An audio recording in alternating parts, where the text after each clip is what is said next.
Assalamualaikum warahmatullahi wabarakatuh. Halo semuanya, selamat datang di vlog kami. Sebelumnya, perkenalkan nama saya Aizahara. Saya Lisanul Usma Muslimah. Nama saya Septida. Dan nama saya Salsabila Deadezani. Hari ini kami akan memaparkan analisa kami tentang banjir, yaitu kami akan memaparkan analisa terkait kerentanan mulai dari fisik, ekonomi, perilaku manusia, resiko, hingga solusi yang dapat digunakan untuk menghadapi bencana banjir ini. Saat ini, kami sedang berada di lokasi yang sering terkena banjir, yaitu di Jalan Nasional Malabo, Kabupaten Aceh Barat. Namun, perlu diketahui bahwasannya, banjir yang terjadi di Jalan Nasional ini tidak ada hubungannya dengan pemukiman kumuh. Karena dapat kita lihat sendiri, lingkungan ini jauh dari indikator lingkungan kumuh dan dapat dikatakan sebagai indikator yang layak huni. Banjir merupakan bencana alam yang tak bisa terjadi. Untuk data BNPB, titik banjir di Indonesia rata-rata mencapai 2.500 kejadian banjir. Banjir dapat disebabkan oleh berbagai faktor, perubahan iklim, hujan yang lebat, pembangunan yang tidak memperhatikan aspek lingkungan, ahli fungsi lahan, dan sebagainya. Banjir dapat mengganggu aktivitas masyarakat, baik itu aktivitas sehari-hari maupun aktivitas ekonomi. Hal ini terjadi karena banjir menghambat jalan akses, transportasi, komunikasi, dan pelayanan publik. Berikut adalah beberapa faktor tentang banjir. 1. Banjir dapat terjadi di mana saja, termasuk di daerah yang belum pernah terjadi banjir sebelumnya. Hal ini disebabkan oleh perubahan iklim karena dapat menyebabkan cuaca hujan lebih ekstrim. Yang kedua, banjir dapat terjadi pada waktu yang cepat, bahkan dalam beberapa menit. Hal ini dikarenakan hujan deras yang mengguyur aliran sungai secara besar. Yang ketiga, banjir dapat menyebabkan kerusakan yang sangat parah, baik itu bagian infrastruktur maupun bangunan, dan juga dapat menyebabkan pencemaran air dan tanah. Yang keempat, banjir di Indonesia dapat menyebabkan kerugian yang sangat besar. Pada tahun 2022, banjir di Indonesia dapat menyebabkan kerugian materi sebesar 18,8 triliun. Yang kelima, daerah yang paling sering mengalami banjir di Indonesia adalah DKI Jakarta dan diikuti oleh Jawa Barat, Jawa Timur, Jawa Tengah, dan sebagainya. Setelah kali ini kami akan memaparkan analisa kami terkait banjir yang terjadi di jalan nasional. Pertama yaitu analisis bahaya.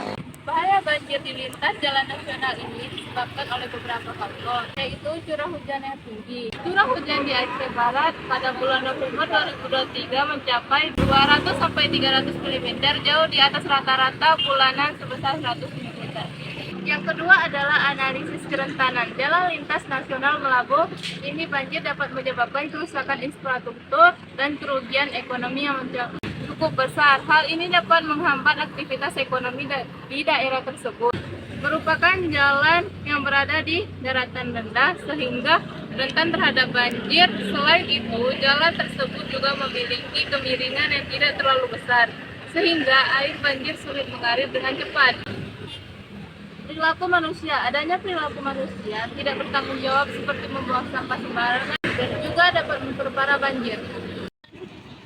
Resiko banjir jalan lintas nasional Malabo ini dapat dikategorikan menjadi dua aspek, yaitu yang pertama ada resiko langsung. Resiko langsung adalah resiko yang dapat dirasakan secara langsung oleh masyarakat, seperti kerusakan infrastruktur dan kerugian materi ekonomi diakibatkan oleh banjir yang menghambat akses jalan bagi masyarakat setempat. Yang kedua ada resiko tidak langsung.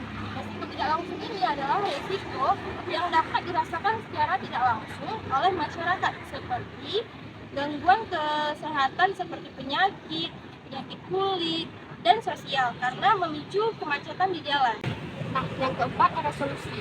Untuk mengatasi banjir di jalan lintas nasional Malabo ini diperlukan upaya-upaya yang komprehensif bagi pemerintah maupun masyarakat. Beberapa solusi yang dapat dilakukan antara lain. Yang pertama, pemerintah membangun sistem drainase yang baik, meningkatkan kesadaran masyarakat untuk menjaga kebersihan lingkungan, meningkatkan kapasitas daerah tangkapan air dengan melakukan penghijauan dan reboisasi, melakukan penataan ruang yang lebih baik. Yang kedua, masyarakat menjaga kebersihan lingkungan dengan tidak membuang sampah sembarangan atau membangun rumah atau infrastruktur yang tahan banjir. Jadi kesimpulannya, banjir yang terjadi di Jalan Nasional Melabuh Aceh Barat ini merupakan sebuah peringatan bagi kita semua. Kita harus meningkatkan kesiapsiagaan dalam menghadapi bencana banjir. Banjir di Jalan Nasional ini merupakan bencana yang harus menjadi perhatian pemerintah maupun masyarakat. Upaya-upaya yang komprehensif perlu dilakukan untuk mengatasi banjir tersebut dan mencegah terjadinya banjir di masa yang akan mendatang. Mari kita bersama-sama menjaga, mencegah, dan mencegah terjadinya bencana banjir. Banjir adalah bencana yang bisa terjadi kapan saja dan di mana saja. Tapi kita harus selalu siap menghadapinya. Mari kita bersama-sama membantu masyarakat Indonesia menghadapi bencana. Sekian vlog kami hari ini, semoga bermanfaat dan sampai jumpa di vlog selanjutnya. Wassalamualaikum warahmatullahi wabarakatuh.